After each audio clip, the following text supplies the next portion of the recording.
नमस्कार दोस्तों। अब हम उस दार्शनिक की ओर बढ़ते हैं जिसने राजनीति और समाज को समझने का एक बिल्कुल नया तरीका दिया। इस किताब का नाम है लवायथन और इसे लिखा है टॉमस हॉब्स ने। हॉब्स का लक्ष्य ये समझना था कि मनुष्य स्वभाव से कैसा है और समाज तथा राज्य की आवश्यकता क्यों पड़ती है। वो मानता है कि अगर हम मनुष्य की प्रकृति को सही तरह समझ लें तो हम ये भी समझ पाएंगे कि व्यवस्था और शांति के लिए किस तरह की सत्ता आवश्यक है। हॉब्स अपनी चर्चा की शुरुआत मानव स्वभाव से करता है। वो कहता है कि मनुष्य मूल रूप से इच्छाओं और भय से संचालित होता है। हर व्यक्ति अपनी सुरक्षा चाहता है और अपनी इच्छाओं की पूर्ति करना चाहता है। सभी मनुष्य लगभग समान क्षमता रखते हैं, इसलिए वे एक दूसरे के लिए खतरा बन सकते हैं। ये समानता प्रतिस्पर्धा पैदा करती है, प्रतिस्पर्धा अविश्वास पैदा करती है और अविश्वास संघर्ष की ओर ले जाता है।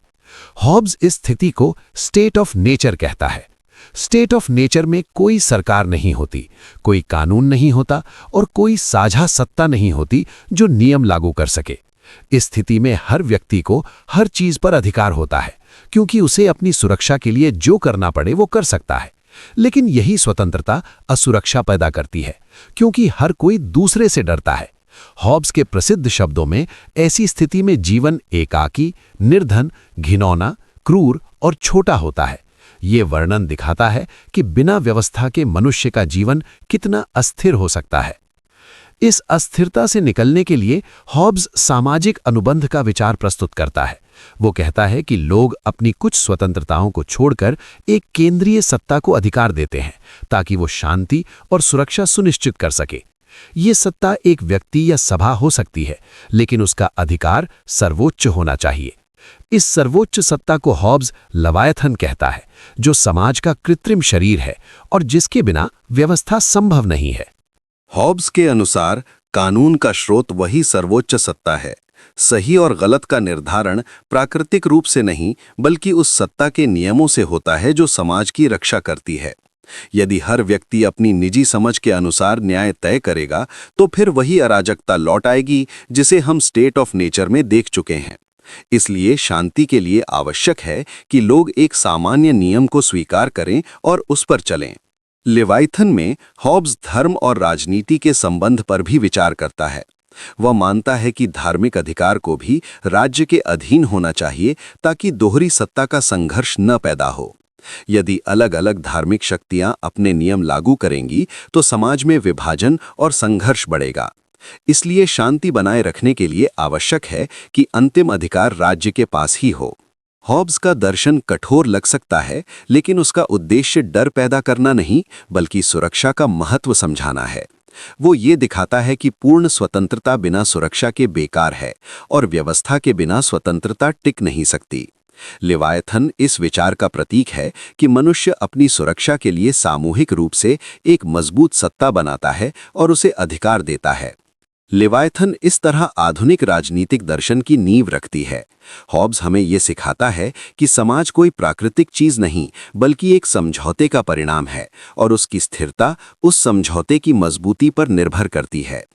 ये किताब हमें ये सोचने पर मजबूर करती है कि हम स्वतंत्रता और सुरक्षा के बीच संतुलन कैसे बनाते हैं और क्यों कानून और व्यवस्था हमारे सामूहिक जीवन के लिए आवश्यक हैं।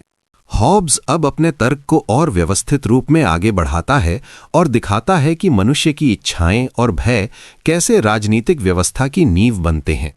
वो कहता है कि हर व्यक्ति अपने जीवन की रक्षा करना चाहता है और यही इच्छा उसे शांति की तलाश में ले जाती है। इस खोज में मनुष्य कुछ प्राकृतिक नियमों को पहचानता है जिन्हें हॉब्स लॉज ऑफ नेचर कहता है। पहला नियम यह है कि शांति की खोज करो और जब शांति संभव ना हो तो अपने बचाव के लिए युद्ध करो।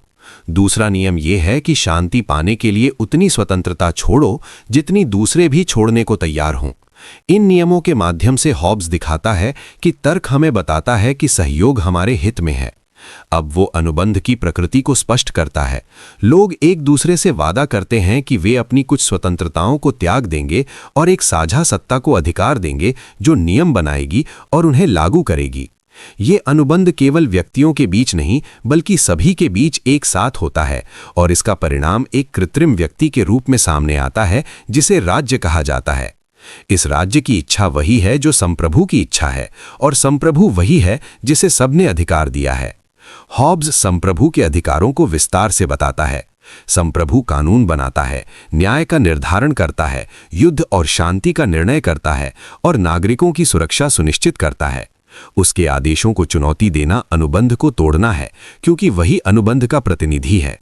हॉब्स के अनुसार संप्रभु का अधिकार विभाजित नहीं होना चाहिए, क्योंकि विभाजन से संघर्ष पैदा होता है और संघर्ष फिर से उसी अराजकता की ओर ले जाता है जिससे बचने के लिए राज्य बनाया गया था।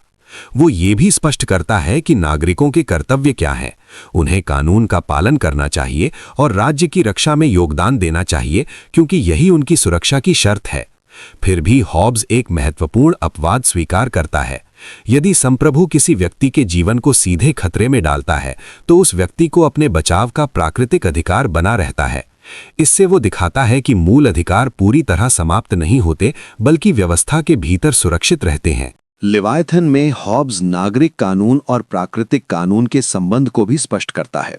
प्राकृतिक कानून हमें शांति की ओर ले जाते हैं, लेकिन उन्हें प्रभावी बनाने के लिए नागरिक कानून की आवश्यकता होती है, जिसे संप्रभु लागू करता है।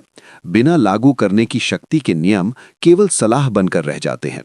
इसलिए व्यवस्था के लिए दंड और अधिकार दोनों आवश्यक हैं। हॉब्स के इस विश्लेषण का उद्देश्य ये दिखाना है कि राज्य कोई बाहरी दमनकारी शक्ति नहीं, बल्कि मनुष्यों के आपसी समझौते का परिणाम है। लोग डर से नहीं, बल्कि तर्क से ये समझते हैं कि एक मजबूत केंद्र के बिना उनका जीवन असुरक्षित रहेगा। इस तरह लिवायथन व्यवस्था को भय से नहीं, बल्कि सुरक्षा की जरूरत से जोड़ती है और राजनीतिक सत्ता को एक आवश्यक संस्था के रूप में प्रस्तुत करती है। हॉब्स अब अपनी चर्चा को और गहराई में ले जाकर ये दिखाता है कि समाज और राज्य केवल बल पर नहीं, बल्कि सहमति और प्रतिनिधित्व पर टिके होते हैं। वो कहता है कि संप्रभु केवल शक्ति का मालिक नहीं है, बल्कि वो लोगों की सामूहिक इच्छा का प्रतिनिधि है, जिसे सभी ने अपने अधिकार देकर बनाया है। जब लोग संप्रभु को अधिकार देते हैं, तो वे स्वयं उस सत्ता का हिस्सा बन जाते हैं और इस तरह राज्य एक कृत्रिम व्यक्ति बनता है, जिसकी इच्छा और क्रिया लोगों के अनुबंध से उत्पन्न होती है। इस विचार के माध्यम से हॉब्स ये स्पष्ट करता है कि राज्य का अधिकार मनमाना नहीं, बल्कि उस समझौते से आता है जिसे सभी ने स्वीकार किया है। वो ये भी दिखाता है कि कानून का अर्थ केवल आदेश नहीं है, बल्कि सुरक्षा का साधन है। कानून लोगों को ये बताता है कि क्या करना है और क्या नहीं, ताकि सभी एक दूसरे के साथ शांति से रह सकें। अगर कानून न हो, तो हर व्यक्ति अपनी इच्छा के अनुसार काम करेगा और वही स्थिति पैदा होगी जिसे हॉब्स स्टेट ऑफ नेचर कहता है। इसलिए कानून स्वतंत्रता का विरोध नहीं, बल्कि उसकी रक्षा करता है, क्योंकि वो लोगों को एक सुरक्षित ढांचे में जीने की अनुमति देता है। अब हॉब्स नागरिकों के बीच न्याय और अन्याय की धारणा को समझाता है। वो कहता है कि न्याय तभी संभव है जब कोई साझा सत्ता हो जो नियम तय करे और उन्हें लागू करे। स्टेट ऑफ नेचर में न्याय और अन्याय की बात नहीं हो सकती, क्योंकि वहां कोई सामान्य मानदंड नहीं होता। न्याय अनुबंध से पैदा होता है और अन्याय अनुबंध को तोड़ने से। इस तरह हॉब्स नैतिकता को सामाजिक व्यवस्था से जोड़ता है। वो संपत्ति के विचार पर भी चर्चा करता है और कहता है कि संपत्ति भी राज्य के नियमों से निर्धारित होती है। बिना राज्य के किसी चीज पर स्थायी अधिकार नहीं हो सकता, क्योंकि हर कोई उसे छीन सकता है। इसलिए संपत्ति की सुरक्षा भी उसी संप्रभु सत्ता पर निर्भर करती है, जो कानून बनाती है और उनका पालन करवाती है। ये विचार आधुनिक राजनीतिक अर्थशास्त्र की दिशा को प्रभावित करता है। हॉब्स ये भी स्वीकार करता है कि राज्य में असंतोष और विद्रोह का खतरा हमेशा बना रहता है, लेकिन वो चेतावनी देता है कि यदि लोग संप्रभु के अधिकार को चुनौती देते हैं, तो वे उसी अराजकता के द्वार खोलते हैं जिससे बचने के लिए राज्य बनाया गया था। इसलिए स्थिरता बनाए रखने के लिए आवश्यक है कि लोग अनुबंध के प्रति निष्ठावान रहें और संप्रभु की सत्ता को मानें। लिवायथन के इस भाग में हॉब्स ये स्पष्ट करता है कि समाज केवल व्यक्तियों का समूह नहीं, बल्कि एक संगठित इकाई है जिसे नियम और अधिकार जोड़ते हैं। राज्य एक ऐसा ढांचा है जो मनुष्यों की स्वाभाविक प्रवृत्तियों को नियंत्रित करता है और उन्हें शांति और सहयोग की दिशा में ले जाता है। इस तरह हॉब्स का दर्शन हमें ये समझने में मदद करता है कि व्यवस्था कोई बाहरी बोझ नहीं, बल्कि हमारी अपनी सुरक्षा और स्थिरता की शर्त है। हॉब्स अब अपनी चर्चा को धर्म और राज्य के संबंध तक ले जाता है और ये दिखाता है कि विश्वास और सत्ता के बीच संतुलन क्यों आवश्यक है। वो कहता है कि यदि समाज में दो अलग अलग सर्वोच्च अधिकार हों तो संघर्ष अनिवार्य है। यदि धार्मिक नेता एक प्रकार के नियम लागू करें और राजनैतिक सत्ता दूसरे प्रकार के, तो लोग विभाजित हो जाएंगे और व्यवस्था टूट जाएगी। इसलिए हॉब्स आग्रह करता है कि अंतिम अधिकार राज्य के पास होना चाहिए और धार्मिक शिक्षाओं की व्याख्या भी उसी के अधीन होनी चाहिए, ताकि एक ही कानून और एक ही दिशा समाज को संचालित करे। वो बाइबल और धार्मिक ग्रंथों की व्याख्या पर भी चर्चा करता है और ये बताता है कि कई बार लोग अपनी निजी व्याख्या को सार्वभौमिक सत्य मान लेते हैं, जिससे संघर्ष पैदा होता है। हॉब्स कहता है कि शांति के लिए आवश्यक है कि धार्मिक मान्यताएं सार्वजनिक व्यवस्था के खिलाफ न जाएं और उनकी व्याख्या संप्रभु के नियंत्रण में रहे। ये विचार उस समय के राजनीतिक और धार्मिक संघर्षों के संदर्भ में बहुत महत्वपूर्ण था, क्योंकि वो इंग्लैंड के गृह युद्ध के अनुभव से प्रभावित था। अब हॉब्स अंधविश्वास और डर के संबंध को भी समझाता है। वो कहता है कि जब लोग प्राकृतिक कारणों को नहीं समझ पाते तो वे डर से धार्मिक या अलौकिक व्याख्याओं की ओर मुड़ जाते हैं। ये डर उन्हें आसानी से उन लोगों के प्रभाव में ले जाता है जो स्वयं को धार्मिक अधिकार का प्रतिनिधि बताते हैं। हॉब्स इस स्थिति को खतरनाक मानता है, क्योंकि इससे समाज में भ्रम और विभाजन पैदा होता है। इसलिए वो ज्ञान और विज्ञान के महत्व को भी स्वीकार करता है, ताकि लोग प्राकृतिक घटनाओं को समझ सकें और अंधविश्वास से मुक्त हो सकें। हॉब्स का ये विश्लेषण दिखाता है कि राज्य केवल बाहरी सुरक्षा का साधन नहीं है, बल्कि आंतरिक एकता का भी आधार है। जब एक ही सत्ता कानून बनाती है और उसकी व्याख्या करती है, तो समाज में स्थिरता बनी रहती है। यदि हर व्यक्ति या समूह अपने अपने नियम लागू करने लगे, तो संघर्ष बढ़ेगा और शांति नष्ट हो जाएगी। इसलिए हॉब्स के लिए संप्रभु की एकता और शक्ति दोनों आवश्यक हैं। इस हिस्से में हॉब्स ये भी स्पष्ट करता है कि उसका उद्देश्य धर्म को नष्ट करना नहीं है, बल्कि उसे व्यवस्था के भीतर रखना है। वो मानता है कि विश्वास व्यक्ति के लिए महत्वपूर्ण है, लेकिन उसे इस तरह से व्यवस्थित होना चाहिए कि वो सामाजिक शांति के खिलाफ न जाए। इस प्रकार लेवायथन में हॉब्स धर्म और राजनीति को एक ही ढांचे में लाकर ये दिखाता है कि स्थिर समाज के लिए दोनों का समन्वय आवश्यक है। यहाँ हॉब्स का दर्शन अपने चरम पर पहुंचता है, जहाँ वो ये स्थापित करता है कि शांति और सुरक्षा किसी भी समाज की सबसे बड़ी आवश्यकता है और इसके लिए एक मजबूत और एकीकृत सत्ता का होना अनिवार्य है। लेवायथन हमें ये सोचने पर मजबूर करती है कि स्वतंत्रता का सही अर्थ क्या है और हम अपनी सुरक्षा के लिए कितनी स्वतंत्रता छोड़ने को तैयार हैं। हॉब्स अब अपनी पूरी राजनीतिक व्यवस्था के व्यावहारिक पहलुओं पर ध्यान देता है और ये दिखाता है कि एक स्थिर राज्य कैसे काम करता है और किन खतरों से उसे बचाना पड़ता है। वो कहता है कि किसी भी समाज की स्थिरता केवल कानून बनाने से नहीं आती, बल्कि उन कानूनों को लागू करने की क्षमता से आती है। यदि संप्रभु के पास पर्याप्त शक्ति नहीं होगी, तो लोग नियमों का पालन नहीं करेंगे और धीरे धीरे व्यवस्था कमजोर पड़ जाएगी। इसलिए राज्य को केवल अधिकार ही नहीं, बल्कि प्रभावी शक्ति भी चाहिए जो अनुबंध को सुरक्षित रख सके। वो नागरिक शिक्षा के महत्व पर भी जोर देता है। हॉब्स के अनुसार लोगों को ये समझना चाहिए कि राज्य क्यों आवश्यक है और अनुबंध का क्या अर्थ है। यदि लोग ये भूल जाते हैं कि अराजकता कितनी खतरनाक होती है, तो वे संप्रभु के अधिकार को चुनौती देने लगते हैं।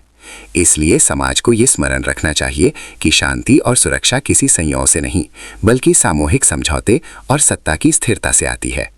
ये विचार आधुनिक राष्ट्र निर्माण में भी दिखाई देता है, जहां नागरिकों को संविधान और कानून के प्रति जागरूक बनाया जाता है। हॉब्स ये भी बताता है कि राज्य के लिए सबसे बड़ा खतरा आंतरिक विभाजन है। जब समाज अलग अलग गुटों में बंट जाता है और हर समूह अपनी अलग निष्ठा विकसित कर लेता है, तो संप्रभु की एकता टूट जाती है। इससे संघर्ष और विद्रोह की संभावना बढ़ती है। इसलिए वो चेतावनी देता है कि एक मजबूत राज्य को अपने भीतर एक साझा पहचान और नियम बनाए रखने चाहिए, ताकि लोग अपने व्यक्तिगत हितों से ऊपर सामूहिक सुरक्षा को महत्व दें। अब हॉब्स न्याय और दंड के संबंध पर भी चर्चा करता है। वो कहता है कि दंड का उद्देश्य बदला लेना नहीं, बल्कि व्यवस्था को बनाए रखना है। जब लोग देखते हैं कि कानून का उल्लंघन करने पर परिणाम होते हैं, तो वे नियमों का पालन करने के लिए प्रेरित होते हैं। इस प्रकार दंड भी सामाजिक अनुबंध का हिस्सा बन जाता है, क्योंकि वो शांति की रक्षा करता है। लेवायथन के इस चरण में हॉब्स ये स्पष्ट करता है कि राज्य केवल भय पर नहीं, बल्कि तर्क और सहमति पर आधारित है। लोग ये समझते हैं कि बिना एक केंद्रीय सत्ता के उनका जीवन असुरक्षित होगा, इसलिए वे स्वेच्छा से उस सत्ता को अधिकार देते हैं। ये समझ ही राज्य को वैधता देती है और उसे स्थिर बनाती है। हॉब्स का ये विश्लेषण हमें ये सोचने पर मजबूर करता है कि आधुनिक समाज में भी हम किस हद तक अपनी स्वतंत्रता को सुरक्षा के लिए संतुलित करते हैं और क्यों एक मजबूत संस्थागत ढांचा आवश्यक है। इस तरह लेवायथन का ये भाग हमें ये सिखाता है कि शांति केवल एक आदर्श नहीं बल्कि एक संरचना है जिसे बनाए रखने के लिए नियम, शक्ति और सहमति तीनों की जरूरत होती है। हॉब्स हमें ये याद दिलाता है कि समाज का अस्तित्व केवल व्यक्तियों की इच्छा से नहीं बल्कि उनके बीच बने अनुबंध और उस अनुबंध की रक्षा करने वाली सत्ता से संभव होता है। हॉब्स अब अपनी पूरी रचना को एक अंतिम स्पष्टता के साथ समेटता है और ये दिखाता है कि लेवायथन का असली उद्देश्य मनुष्य को डराना नहीं बल्कि उसे ये समझाना है कि शांति और सुरक्षा कितनी मूल्यवान है।